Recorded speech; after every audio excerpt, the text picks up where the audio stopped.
प्रिय मित्रों, नमस्कार। इस क्लास में आज हम हिंदी भाषा शिक्षण में मूल्यांकन के प्रकार और मूल्यांकन व मापन के बीच भेदों के बारे में पढ़ेंगे। साथियों, मूल्यांकन के कई प्रकार होते हैं, उनमें से कुछ महत्वपूर्ण प्रकारों का आज हम अध्ययन करेंगे। मानक संदर्भित मूल्यांकन, यह एक आकलन को संदर्भित करता है जो उच्चतम और निम्नतम प्रदर्शन करने वाले छात्रों को निर्धारित करने के लिए छात्रों को घंटीनुमा वक्राकार रेखा पर श्रेणीकृत करता है।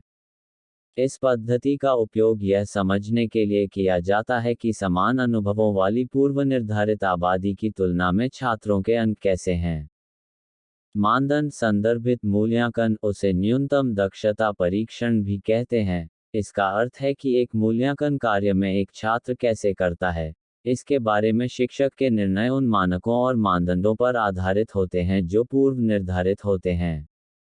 शिक्षार्थी के प्रदर्शन के आधार पर मूल्यांकन दो प्रकार के होते हैं, आंतरिक मूल्यांकन और बाह्य मूल्यांकन। आंतरिक मूल्यांकन वह है जहां छात्र सीखने की प्रगति का आकलन करने में शिक्षार्थी और शिक्षक सीधे तौर पर शामिल होते हैं।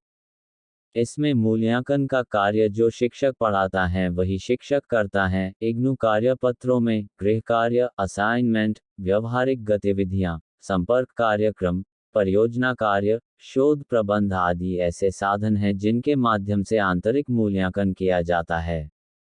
शैक्षिकी अनुसंधान और प्रशिक्षण परिषद के द्वारा 1975 में आंतरिक मूल्यांकन के उपबल दिया गया। बाह्य मूल्यांकन, बाहरी मूल्यांकन का तात्पर्य शैक्षणिक संस्थानों द्वारा या किसी बाहरी एजेंसी द्वारा किए गए परीक्षणों से है। बाहरी मूल्यांकन टर्मिनल मूल्यांकन हो सकता है और यह आमतौर पर सीखने की अवधि के अंत में आयोजित किया जाता है। ऐसे मामलों में इसे योगात्मक मूल्यांकन या अवधि के अंत मूल्यांकन के रूप में भी जाना जाता है। स्थानापन्न मूल्यांकन, प्लेसमेंट मूल्यांकन, छात्रों के प्रवेश व्यवहार का विश्लेषण करने के लिए शिक्षण सीखने की प्रक्रिया की शुरुआत में इसका आयोजन किया जाता है। यह शिक्षकों को छात्रों के पिछले ज्ञान के अनुसार शिक्षण गतिविधियों को व्यवस्थित करने में मदद करता है। रचनात्मक मूल्यांकन, इस मूल्यांकन का उद्देश्य छात्रों को सीखने के अंतराल के साथ साथ शिक्षण विधियों की दक्षता के बारे में शिक्षक की प्रतिक्रिया प्रदान करके उनकी प्रगति के बारे में प्रतिक्रिया प्रदान करना है, ताकि शिक्षण में सुधार किया जा सके।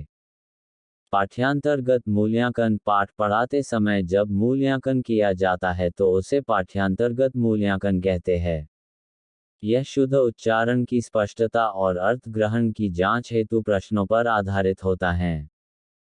पाठोपरांत मूल्यांकन, पाठ पढ़ाने के बाद जब पुनरावृत्ति प्रश्नों के द्वारा मूल्यांकन किया जाता है तो उसे पाठोपरांत मूल्यांकन कहते हैं। यह प्रश्न वस्तुनिष्ठ, लघुरात्मक व निबंधात्मक होते हैं। अब हम मापन और मूल्यांकन में अंतर क्या है यह जानने की कोशिश करते हैं। मापन, यह विद्यार्थी की उपलब्धि का परिमाणात्मक, अंकागी और ज्ञानात्मक पक्ष से संबंधित होता है। मापन एक संकुचित व सीमित क्षेत्र का होता है।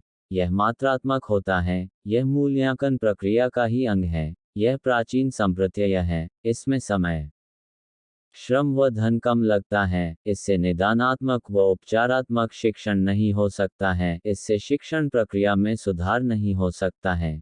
यह स्थिर व स्थूल है। इससे वर्गीकरण, तुलना, शोध व भविष्यवाणी करना संभव है। एक अच्छे मापन में विश्वसनीयता, वैधता और व्यावहारिकता या पूर्वानुमेयता होती है। मूल्यांकन, यह बहुपक्षीय, ज्ञानात्मक, भावात्मक, क्रियात्मक होता है। यह परिमाणात्मक व गुणात्मक दोनों होता है। मूल्यांकन का क्षेत्र विस्तृत व व्यापक है। मानसिक योग्यता, रुचि, अभिवृत्ति तथा व्यक्तित्व के सभी पक्षों का अध्ययन करते हैं। इसमें समय, श्रम व धन अधिक लगता है। इससे निदानात्मक और उपचारात्मक शिक्षण संभव है। यह शिक्षण अधिगम में सुधार करने से संबंधित है। यह कार्य की गुणवत्ता प्रदर्शित करता है।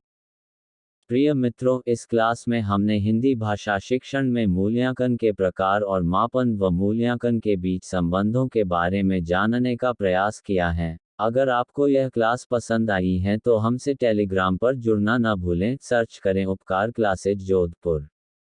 धन्यवाद।